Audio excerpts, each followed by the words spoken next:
Jeremiah ministered during the last 40 years of Judah's history. He saw a lot of things take place amongst the nation. He saw sin, war, judgment. But he was faithful to preach God's word amongst the land.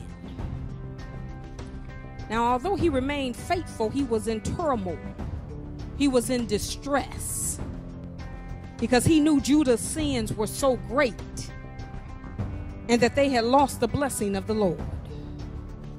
He was an emotional wreck. He was sad. He was weeping. He was distraught because the people were so full of sin. They cared nothing about God. Yet he knew that the Lord was their only hope. He was terrified. He was petrified because he was called to sound the alarm. It was no longer an alarm clock going off. It was no longer a wake-up call from the front desk. He had to sound the death bell for his nation. This is what we've been called to do. We too, like Jeremiah, have been called to expose wrongdoing. So you have to ask yourself the question, are you willing to be a voice crying in the wilderness? Are you willing to be a change agent for equality and freedom and the pursuit of happiness? Are you willing to lead the pursuit of righteousness? Are you willing to inspire others to live for God, to love God, and to live out their divine purpose? Well, you might ask the question, well, what does it require?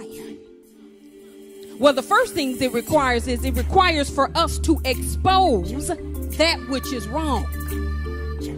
A young boy was found dead only for his parents to discover the funeral home had removed his organs and stuffed his body with newspaper to conceal the true cause of his death. The black population is only about 12% of the total population of the United States, but over 500,000 African Americans are suffering from HIV/AIDS and nobody is talking about it. Somebody has given us a massive dose of Novocaine and shut down our consciousness. Somebody has caused us to be silent. Something has caused us to shut down and not speak up, not speak out, and expose that which is wrong. We have an American education system that's failing our children. Millions of Americans living without health care. Hundreds of thousands of people whose unemployment benefits were cut off in spite of the fact that there are no jobs. Pensions being stolen from hard-working people who work and earn them. Football players, basketball players, all kind of sports players make more in a year than a teacher does in their lifetime. Poverty is rampant. War is constant. Illiteracy is growing. Divorce is expected. Black boys wearing hoodies are targets for assassination. Murder and rape are rampant. Carjackings are normal. Political corruption is common. Priests are preying on little boys. Preachers are pimping in the pulpit. And those who profess to know God, love God, worship God, are walking around miserable, depressed, stagnant, stale, refusing to live out their purpose and make a difference in the lives of those that God has placed in their midst. Somebody has been given a dose of Novocaine. This is not what God has called us to do. But see, you can't just expose what is wrong. You can't leave it at the devastation. You got to also be willing to proclaim hope. Well, I like how Martin Luther King Jr. says in the speech after he exposed wrong, he came back and he gave them hope. He said, now is the time to make real the promises of democracy. Now is the time to rise from the dark and desolate valley of segregation to the sunlit path of racial justice. Now is the time to move from the quicksand of racial injustice. You hear that? Quicksand of racial injustice to the solid rock of brotherhood. I love Martin Luther King Jr. He said America has defaulted on its promissory note, but I refuse to believe that the Bank of Justice is bankrupt.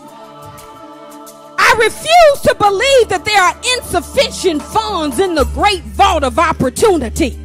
I have a dream that former slaves and former slave owners will sit down at the table of brotherhood. I have a dream that injustice will be transformed into justice. I have a dream that one day this nation will judge people not by the color of their skin, but by the content of their character. I have a dream.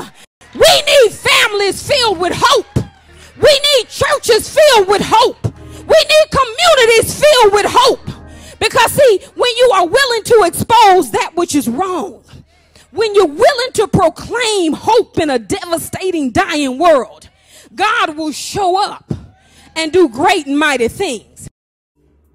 Well, what kind of great and mighty things, you might ask? Well, right when the womb gets too old for babies, Sarah gets pregnant. Right when the people have given up, God sends Moses. Just when the Israelites think they've reached a dead end, God parts the Red Sea. Just when the enemy seems too large and the battle too hard, the walls of Jericho come tumbling down. Just when the fiery furnace started getting too hot, God sends a fourth man, the Son of God. Just when the king says, let the big dog eat, God shuts the mouths of the lion for Daniel. Just when everybody thought all was lost, Jesus dies on the cross. Just when the enemy thinks he got the victory, God raised him from the dead. Our God is in the business of doing great and mighty things. God will show up and do great and mighty things.